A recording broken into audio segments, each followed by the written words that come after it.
Kidal a connu une journée exceptionnelle, celle de l'arrivée d'un nombre important de combattants avec armes et véhicules.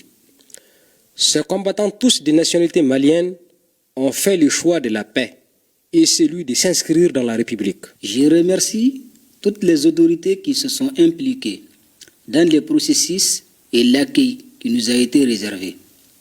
Aujourd'hui, nous sommes là, parmi vous, car nous avons opté pour la paix.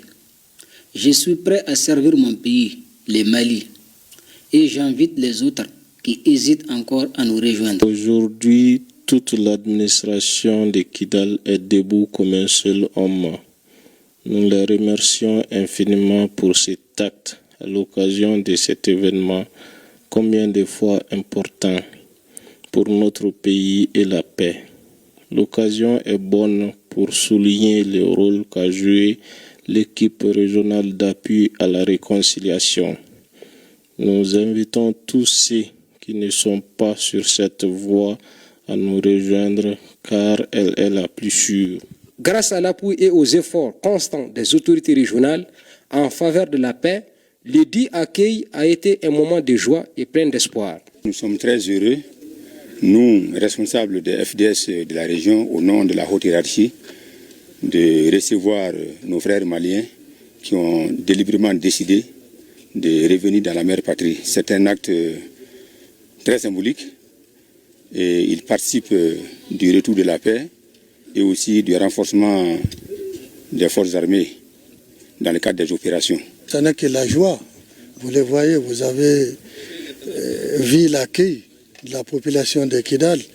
Et l'administration et toutes les forces armées de sécurité sont mobilisées pour les accueillir en tant que frères qui sont revenus dans la famille. Donc nous sommes très très contents. Mes remerciements vont vraiment à tous ceux qui ont participé de loin et de près. Surtout les doyens Oufen, le président rare de Kidal, et puis tous ceux qui ont aidé nos enfants, de les conseiller, de les demander de revenir à la maison. Aujourd'hui, c'est une réalité. Ils sont là, ils sont avec nous, avec armes et bagages. Donc c'est très très important pour l'histoire de notre pays. Et que nos enfants arrivent à comprendre que ce n'est pas la guerre qui va régler les problèmes. C'est l'entente. C'est l'entente, c'est la cohésion, c'est de s'accepter. Et voilà, et les uns et les autres. La République du Mali reste toujours prête à accueillir tous ses fils qui font le choix de la paix et de la réconciliation nationale.